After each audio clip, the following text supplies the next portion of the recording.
Okay, everybody, welcome to the 2022 WNBA Finals presented by YouTube TV. And we'll begin with Commissioner Cathy Engelbert. Cathy will have opening remarks, and then we'll turn it over to question and answer. Cathy? Yes, hello, everyone. Thanks for being here today. I know we have a bunch remote, and good to see a full room here in person for the 2022 WNBA Finals presented by YouTube TV. So as we prepare to start this great series, it's important to reiterate that we're always thinking of Brittney Griner and our commitment to bring her home safely and as quickly as possible. That has not wavered. We continue to work with the State Department and the US government and the administration and others on this very complex situation. I recently received a handwritten letter from BG, and I'm so inspired by her courage in the face of enormous adversity. We're fully focused on getting her home safely, and she remains such an important part of the WNBA family. I also wanted to pause to remember those lives lost on 9/11. As someone who worked across the street in the World Financial Center at the time, it's really always a somber day today in memory of those lost. But we are here for a series, and I want to take the time now to congratulate both the Aces and the Sun for earning spots in the WNBA Finals. These are two incredibly talented teams facing off on what has been and more to come, and truly incredible postseason, including, in case you missed it, the Las Vegas-Seattle Game 3 on ABC just a week ago today, averaging close to 1 million viewers and peaking at 1.4 million viewers. So both of these teams today battled hard to get here in a Game 5 the other night with Connecticut. And I don't know about you all, but the level of play that these players are putting on the court every day and every night is nothing short of extraordinary. And this was a memorable 26th season. Exciting basketball moments, but also some great business momentum. We secured the largest ever capital raise for a women's professional sports league back in February. We announced new and renewed partnerships with partners like our newest WNBA changemaker, US Bank, who joins AT&T, Deloitte, Google, and Nike, and great games that have led to increased viewership. You've seen all the statistics on that we and ESPN have put out. But I do want to pause and take time to thank ESPN for the expanded game coverage this year, both during the regular season, and remember, we had expanded playoffs this year. So, and new programming, including the WNBA Countdown Show. And really want to give a shout out to Google as well, who partnered with ESPN to bring us more visibility and more coverage. And that's what women's sports has lacked for so long. So really important to have these two partners, ESPN and Google, really step up during the season. And for the third consecutive season, I'm happy to be up here talking about the new records that were set across the board this year. Records were broken this season for the number of triple doubles in a season, high scoring offenses, page views to our WNBA.com, visitors to that site, and fantasy game users, betting, and more. So lots of great business statistics out there. And from a viewership perspective, we just delivered the most viewed WNBA playoffs in 20 years. And the most watched regular season in 14 years for all of our television partners, ABC, CBS, and ESPN. So, and when looking at ways that our fans can experience the WNBA in person this year, our tentpole events continue to be some of the most popular events on our calendar. We had the most viewed WNBA All-Star game in 6 years, with average viewership up 50% from last year. And we set an all-time WNBA record for merchandise sold in Chicago for a W All-Star. The WNBA draft was also the most watched draft since 2004. By the way, the year Diana Taurasi was drafted, that was up 20% from the 2021 season. And we're continuing to globalize our game. You know, that's been one of my pillars, with not only more players on rosters from outside the US, but I'm excited to announce the first ever preseason WNBA Canadian exhibition game, which will be held prior to next season. We'll have more to say about that in the coming months, but we are excited for us and to bring the WNBA to Canada. This will be the first time since 2011 that the WNBA has played an international game. But as WNBA games currently air in 207 countries and territories, we know there's a great appetite to see WNBA action live, and we're looking forward to bringing the W to our fans across the globe. And lastly, when thinking about, I was like reflecting last night on the plane here, when thinking about what's really driving all this, it's the players. And so improving the player experience and compensation has been a main priority for the league since I joined. And I want to clear up any confusion that may be out there when it comes to player compensation. Top earning players now have the opportunity to make up to $700,000. That includes base salary, Commissioner Cup play, award bonuses, player and league marketing deals at the team and league level, among other incentives. And when I first joined the league in 2019, the max base pay was $117,000. And so we're proud of that, but we're still working on that every day. And the owners of this league have really stepped up with their commitment. And significant progress is being made, as you're seeing in all the statistics I threw out earlier. And we just worked so hard with the Players Association on the groundbreaking CBA, and it's coming to life now through the ability to pay the players more, invest, and the coverage and visibility these players are getting as a real legitimate sports media and entertainment property that they're playing in. And we've grown our player marketing platform moving into the off season. So one of the things that we did in the CBA, we're going to pay a subset of the players across the off season. And we allocated money last year, and we're more than tripling the number of players we're going to put under league marketing agreements this year. We have more than 100 different types of opportunities available to be set up for our player marketing agreement players. So that's going to really help in the off season. Thank you for those that cover us year round. This is part of the purpose of that, is putting more money into this.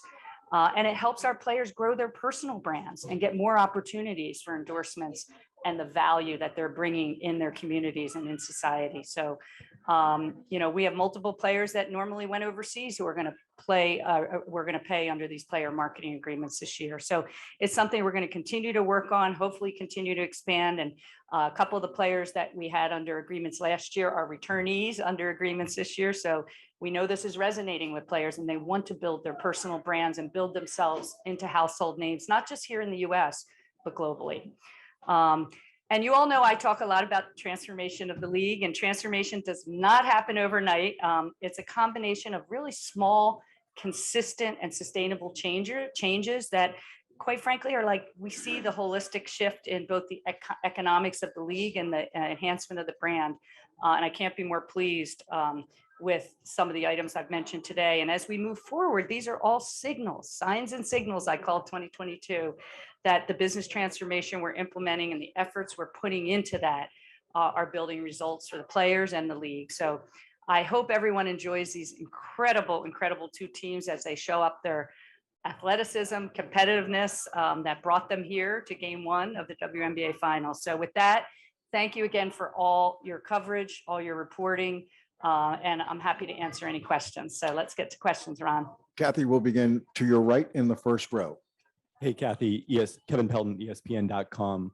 Wanted to ask about prioritization. If it costs you one of the league's better players, is that trade-off of having players back in time worth it, or is there any consideration of relaxing that rule at all?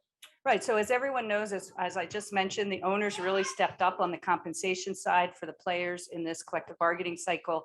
And I think the kind of quid pro quo for that was prioritization, showing up on time for our season. And quite frankly, after 36 years of working in my working world, there's never once where I wasn't required to show up on time. So I think the owners were very steadfast in their commitment, but we're also chipping away at the ability to pay players more, so that we're not going to take away any opportunity for them to go overseas. We just want them to come back in time for our season. So next year, so everybody knows, next year they'll have to come back in time for the first game, and the following year in time for training camp. And we understand players are going to make their decisions, and we want them to, you know, we recognize, and by the way, it doesn't apply to players in their first 3 seasons.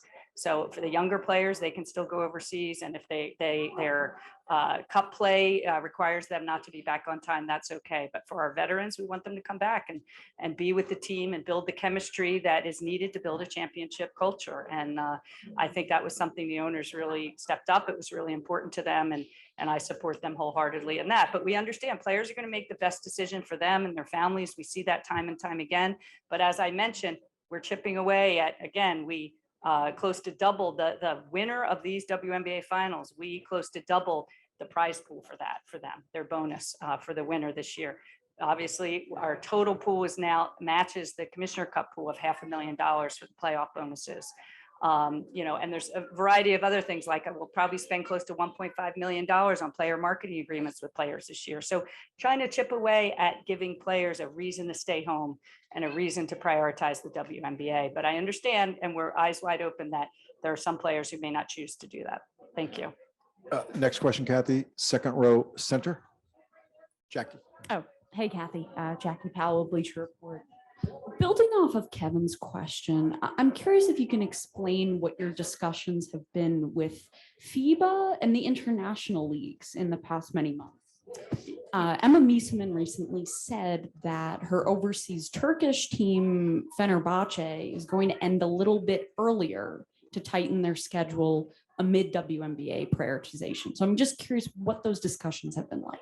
Yeah, we, obviously every league has their footprint, and our footprint this year, by the way, for everyone that knows why we're playing today, game one, almost a month earlier than last year, is because of the FIBA World Cup on the back end of the season here. It starts, I think, next Wednesday in Australia.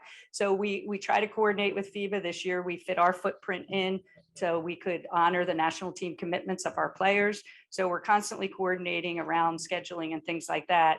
Certain of the FIBA tournaments and cup play and championships do run into the beginning of our training camp into our season. And so I think we'll work through that and see how we can both adjust our footprints. But we made a big accommodation this year to adjust it for the FIBA World Cup on the back end of our season. So we'll continue to, like Emma said, if the Turkish league is looking at seeing when we start, we'll continue to coordinate on that and make sure that we can have the best schedule. I don't think it'll ever be perfect, though. We're expanding, as you saw, our games to 40 games next year. Again, this is something important to the owners and ultimately longer term to the players, because the more games you play, the more markets you're in and everything, the more that you lift the game and the more people have more opportunity to come see you. So it's all part of the economic model and the evolution. And again, yes, coordinating with FIBA is an important part of that. We'll do two more questions in the room before we move to Zoom. Cathy, first row to your right. Good morning, Commissioner. Nick Hamilton, Nightcast Media. You talk about just building fan engagement, obviously building player engagement as well.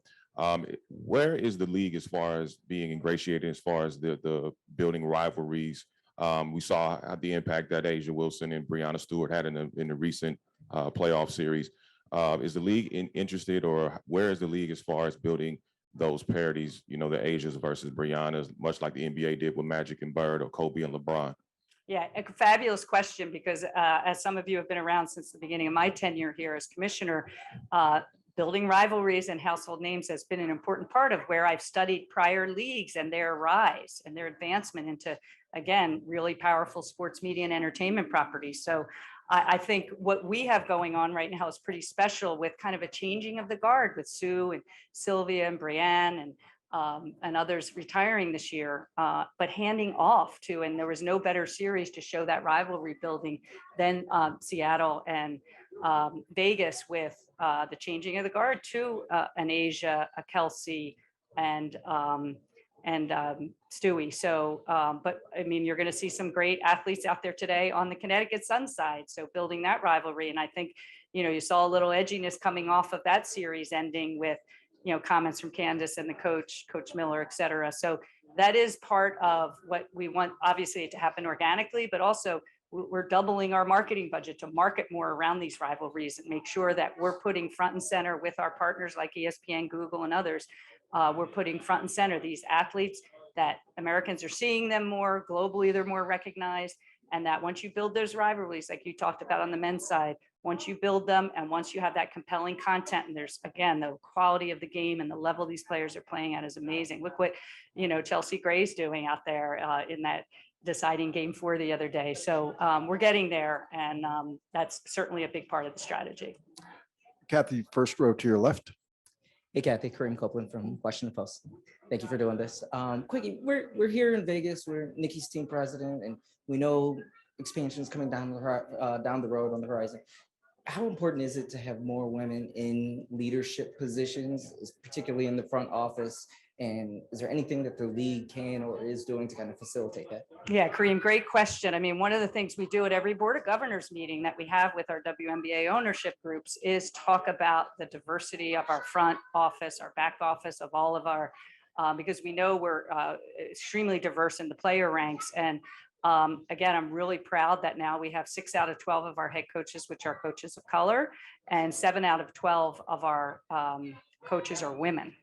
I think there were only a few when I came into the league. So just that constant focus, and this is the owners. The owners are stepping up and making sure that their focus is on diversity. And Bethany Donovan's here, our head of league basketball operations, and she's had a big focus on building pipeline of, in some cases, former WNBA players who have now stepped up to become assistant coaches and head coaches and GMs. So really important. You see Jen Rosati as well. And you just, Jen and Nikki being here, as team presidents representing these two teams is great reflection on the league and the ownership and the diversity of our front office. So, and you'll see the Lapchick report. We had an A+ last year. I think you'll see that continue to see the diversity of our coaching staffs be really, really an important focus for us. Thank you, Kareem. We'll turn to Zoom for 3 questions. Doug Feinberg. Doug, go ahead. Hey, Kathy, good to see you. I got a 2-parter. I think I'm getting old and may not remember correctly, but I thought you said at the All-Star weekend, it was $650,000 maximum for players, what they could earn. So just curious if my memory is right, where that other $50K is coming from for the max, and also where do we stand on expansion? Yeah, so thank you, Doug, for calling that out. So I did throw out the 650 because I wasn't including the ability under the CBA to earn an additional 50,000 called a time off bonus. So for those players that earn that time off bonus up to 50,000, that would take you to the 700. And expansion, we continue to do very hard work on expansion. As I probably mentioned over the past 6 months or so, we took those 100 cities we were looking at on the psychographics, the demographics, the current W fan base, the merch buys, NCAA viewership, arena availability, committed ownership groups, and we've narrowed that probably to about 10. And we're going to continue to work on that hard and hopefully can announce expansion over the next couple of years. So we're not in any rush. As I said, coming off 2 kind of tough COVID years for ownership, we want to make sure the new ownership group is set up for success. So we will announce it when it's right, when we've reached agreements with different ownership groups, but we continue to work hard on it. But it's been a pretty intense 26 season here, getting to the point we are today to launch the WNBA finals. And in the off season, we'll work even harder on getting something done there. So thank you. Next Thanks, question will come from Chantal Jennings. Chantal, go ahead. Hey, Kathy, thanks for your time. I'm just going to follow up a little bit on Doug's question. You said you'll announce when the time is right. When we spoke earlier this summer, you had said maybe that announcement would come as early as the playoffs, but hopefully within 2022. Is that still the timeline? Are you hoping to announce by the end of this calendar year? Yeah, I would say I would love to announce by the end of the year. These are complex situations to build expansion in cities. Again, you need to find the right owners with the right capital. We have to run an expansion draft. We have to let our GMs know in advance and head coaches what that's going to look like. So we're working on all of that. We have work streams around all of that. We have a process. We have a lot of interest. The great thing is we have more than 10 cities interested, and we continue to do calls with those cities and potential ownership groups and take potential bid situations seriously. So I have a feeling for what I think the best markets would be, but again, we'll announce something when we're ready. Thank you. All right, one more question from Zoom before we return to the room. Cheryl Coward, go ahead, Cheryl. Hi, Kathy. I have a question about the FanDuel partnership extension with the gaming operator becoming the official sportsbook of the league.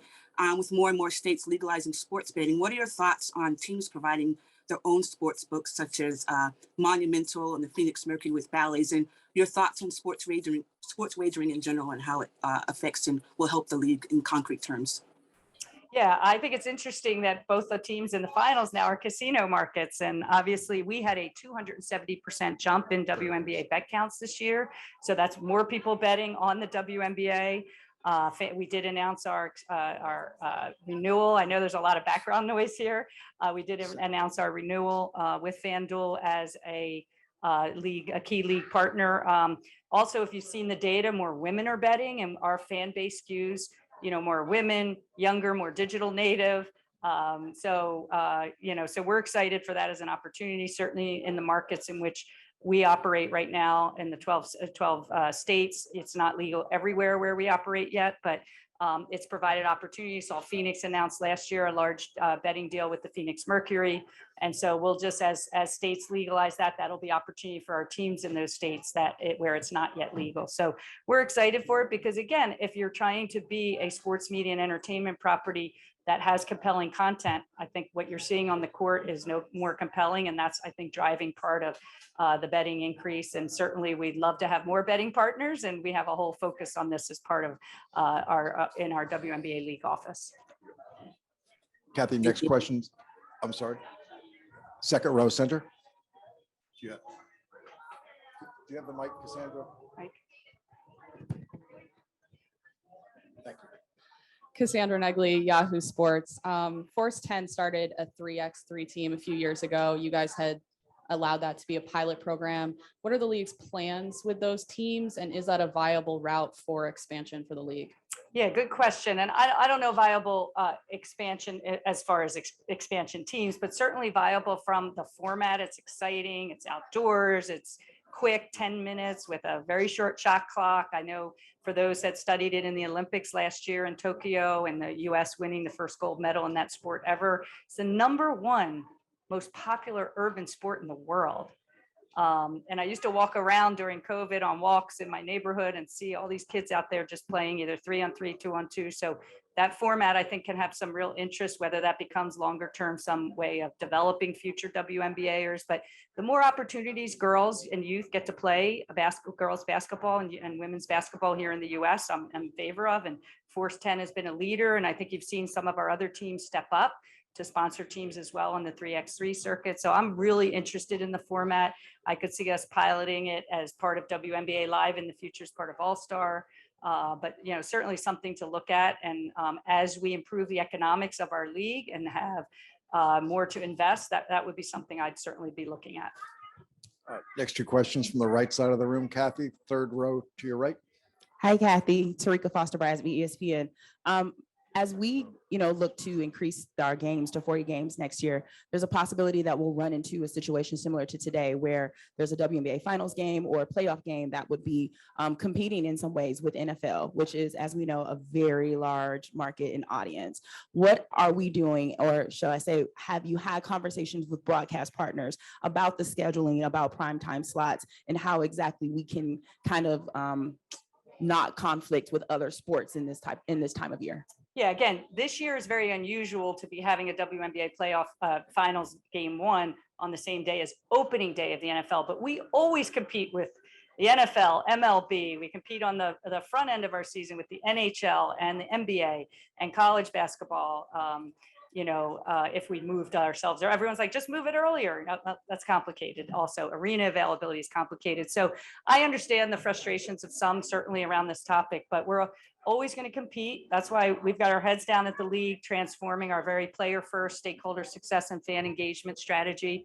But yeah, it's unfortunate that, there's not a day of the week where we're not going to, if we did it yesterday, college football, and there were some amazing games and upsets yesterday. So no matter what day, tomorrow night's Monday night football. So Thursday night football, MLB is going to get into their playoffs. So this year is a little unusual. We do it on game 1 of the finals. Usually that would be in October, but it would also be on an NFL Sunday. So you'd ask the same question. So I think, again, our strategy is to find the best broadcast windows with our broadcast partners, certainly for the regular season and the playoffs, and to get the most visibility and the most coverage we can get, which is why Google and ESPN have really ramped that up, and CBS as well. So the more windows we can get, like today on ABC, the better we're going to do, even though we're going to compete obviously against a very popular league like the NFL. So, there aren't easy solutions to that one, and it's not binary, us or them. It's, we've got to do the best at marketing our game, players have to do the best of the play on the court and, hope that our fans are going to come out in big ways. And they have during all these playoffs. We competed with the Serena Williams match the other day, and we still had 500,000 people watch us on ESPN2 for the Connecticut-Chicago game last week. So we're always competing with something, and we're cognizant of that, but it's hard to schedule, and arena availability is complex in this league. And so I think we did the best we could with the footprint we had with the FIBA World Cup this year. Kathy, second row to your right. Hey, Kathy, Ben Pickman, Sports Illustrated. I'm just following up on the mention that BG wrote you a handwritten letter. I'm just curious, in that vein of thinking, was that the first time that you had communicated directly with her? Had you written her a letter firsthand to prompt her writing you? And if you mind sharing, what did her letter to you specifically say? Yeah, obviously, Brittney has been wrongfully detained by the Russians for over 200 days now. It's unacceptable. And it's a full court press with the State Department. We've been working with them. I can't ask more from this administration on working on this very complex situation to get her home. But I have been writing her periodically throughout the season. That's something where send an email to her lawyers print it out and give it to her. She doesn't have access to technology. And she hand wrote a letter back to me. So I was, again, thrilled. It was heartfelt. It was, she was very grateful for, she knows the efforts that I personally in the league are doing to try to help get her home safely and as soon as possible. And she ended it with, I'm staying strong. And I was literally, I have chills right now just saying that. She ended it with, and you should know I'm staying strong, and thank you. So it was very, very heartfelt, short, but handwritten, and really inspiring to me, given how adverse her situation is. But we need the Russians to step up here and get the deal that the president put on the table and get that deal done and get her home safely. All right, we have time for a few more questions. We're going to have two from the room before returning to Zoom. Kathy, third row to your left. Hi, Kathy. Two very short questions. What is the starting base pay? Our super max is about 230. I'm looking at Lauren Dwyer here, 228, something like that. I round to Starting 230. base? Starting What's for the a starting rookie. base? It depends where they are in the draft. So it's between 70 and 80K or something like that. It depends where they're drafted. 70, 80K. Yes, yeah. And just But to then they have, we'll give opportunities to rookies to do player marketing deals. Some players are now coming in with nil deals that hopefully will carry over from the NCAA. So again, and all the bonuses, we're trying to cobble together something, which is why under prioritization, we're not boxing them out in those first 3 years when they're on a rookie scale contract. And just to clarify today's game, this was the best date to pick for game one was against NFL's first Sunday. Again, we always play on Sundays. Game one, we got an ABC window. This was a year ago. We were picking these windows. We had no idea which teams were going to be in it.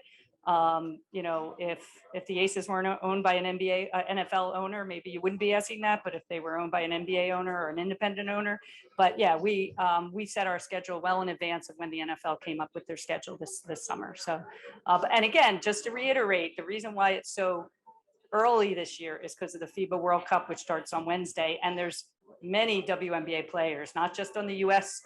women's national team, but on Belgium and Canada and China and Australia and Germany. So we have a lot of players now playing for national teams in that World Cup. So we wanted to respect that. Christina Kathy, Williams. one more question from the room, and then we'll go to Zoom. First row to your left. Christina Williams, Girls Talk Sports TV. I want to go back to the topic of expansion. You had mentioned that the league has narrowed it down to about 10 possible cities. Last year, the African American Entertainment and Sports Group, led by Alana Beard, they had a press conference saying that they put together an ownership group for a team possibly in Oakland. Is Oakland one of the possible cities for expansion? Yeah, I think I've made it no secret that when I came into the league, coming off of a long career at Deloitte, where we had a very large Bay Area practice and technology is driving so much of your economy, and not to have a team in the Bay Area, whether it's Oakland, San Francisco, or in Silicon Valley, didn't seem right to me. So that's certainly the Bay Area generally, including Oakland or San Francisco, is certainly on our list, high on our list. If you think about, if you're running a data analysis, which informs you, if you can find the right ownership groups, the psychographics, demographics, the NCAA. You saw Nneka Ogwumike was inducted into the Stanford Hall of Fame yesterday, and congrats to her, as well as, by the way, I should mention Naismith Hall of Famers now, Swin Cash and Lindsay Whalen, who was hysterical, and Swin was inspiring, and Marianne Stanley. So again, the W's everywhere right now. But you know, such a great market out there, given women's college basketball, very popular in the Bay Area. So yes, that's definitely on the list. All right, we have time for two more questions. We're going to turn to Zoom. Howard, if you would, please.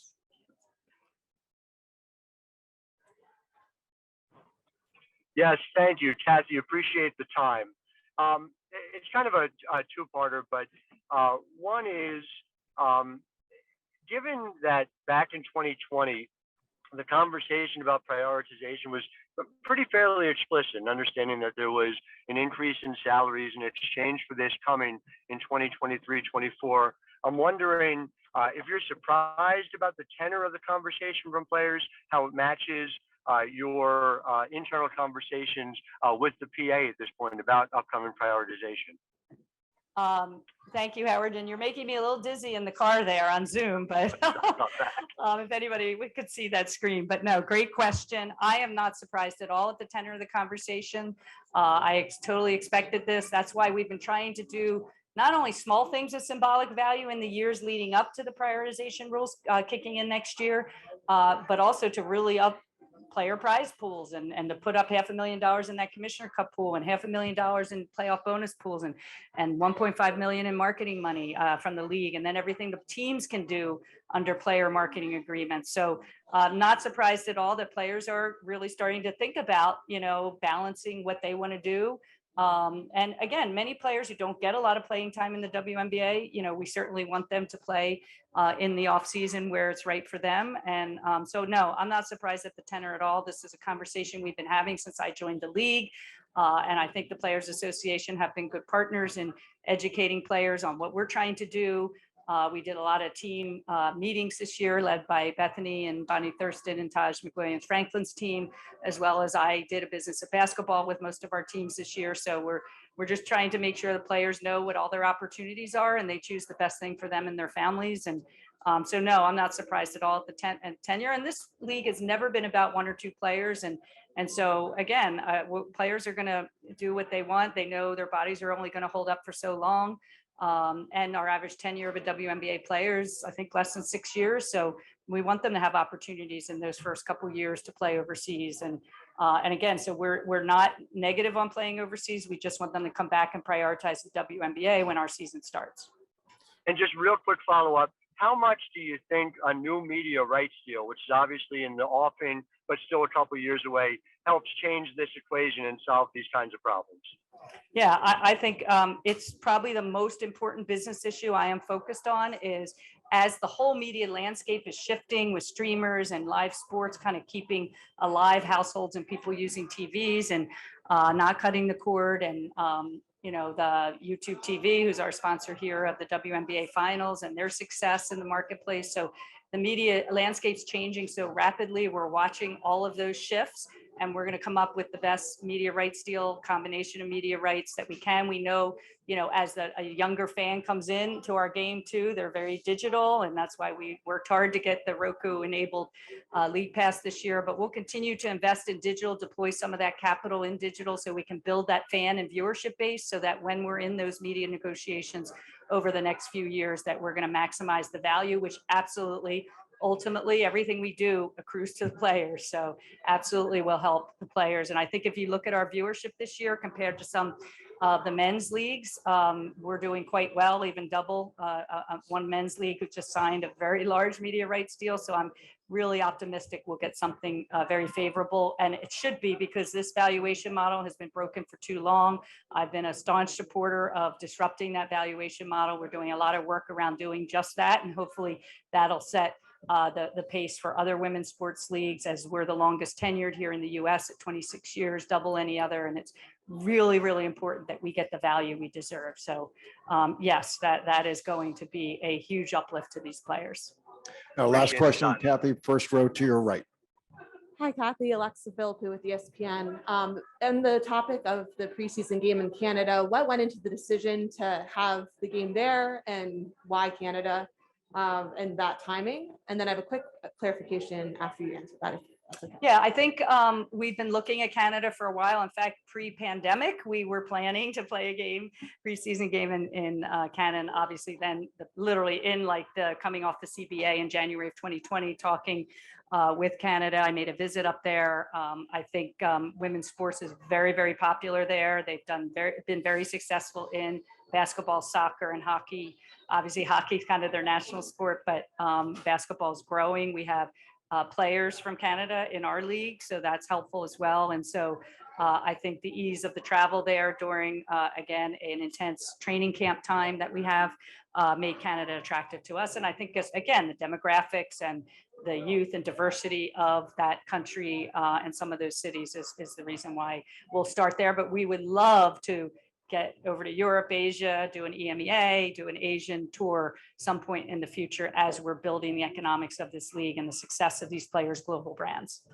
And you mentioned there was a tripling of players who are able to access the league marketing deals. Can you clarify how many actually have the ability to sign those deals at this point? Yeah, in so time? right now we have 10 who have signed deals with the league. We hope to maybe have a couple more, but we have a little more money left over. But again, players, when they sign the league deals, that precludes them from going overseas. That's kind of the quid there. So we're thrilled. And again, there's some players that we have under those agreements that would normally play overseas who are choosing to stay home in the US with their families, and they're going to do marketing for the league on the off season. So again, the whole purpose of these is to make these players more visible in the off season, market them around tentpole events that happen in the WNBA and the NBA. Last year, we had 3 players who came to NBA All-Star, got great visibility and brand. And in fact, I'll never forget, 2 of them came up to me at halftime of the NBA All-Star game and said, can we do this again next year? So that's what we want. They're building their brands. They're seeing the attention they're getting. I had a CEO of a broadcast company come up and talk about one of those players we had under agreement, how great she was. And that doesn't happen without putting this commitment and this money behind it. So we're thrilled. We're going to have over 10 or more this year under those agreements. Now, the teams also have team marketing money that they'll spend with players. So you'll probably have another 20 to 30. I think last year total teams in league, we had 30-ish. And you'll just see, again, us ramp that up both at the team and the league level as they build their brands. Thank you. Cathy, thank you very much. And to our media, once again, we'll see you here post-game. Enjoy the game, everyone. Thank you. And we will have the trophy media veil here in this room immediately, just a few moments.